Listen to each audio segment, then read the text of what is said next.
তো ফ্রেন্ড, আজকের ভিডিওতে দেখাবো how to process laminate pasting. আমরা ল্যামিনেট পেস্টিং কিভাবে করব ফুল প্রসেস তোমাদের দেখাবো। তো এখানে দেখতে পাচ্ছ আমরা ইনার ল্যামিনেট পেস্টিং করছি, যেটা হাই পাওয়ার ফেভিকল দিয়ে, আর এটা আমরা 12 mm প্লাইউডের উপরে ল্যামিনেট পেস্টিং করছি।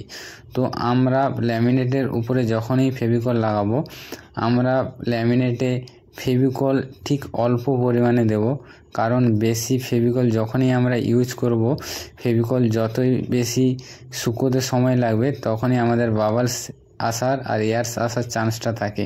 তো এই দেখতে পাচ্ছ আমরা ল্যামিনেটে ফেভিকল লাগিয়ে নেওয়ার পরে আমরা প্লাইয়েতেও ফেভিকল লাগাবো, কারণ দুটোর মধ্যে ফেভিকল যখনই আমরা ইউজ করব আমাদের পেস্টিং ওয়ার্ক খুব ভালোভাবেই হবে, এতে এয়ার্স কিংবা বাবল আসার কোনো চান্স থাকবে না।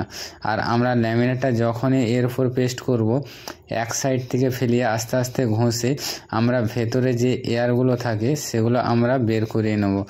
আর আমরা এখানে অ্যাব্রো টেপ দিয়ে আমাদের 4 সাইডে আমাদের যে এজগুলো আছে, এজগুলো আমরা ল্যামিনেট পেস্টিং করার আগে টেপগুলো আমরা ভালো করে লাগিয়ে নেব। তো আমাদের 4 সাইডে আমরা ল্যামিনেটের এজগুলো আমরা অ্যাব্রো টেপ ইউজ করে নেব।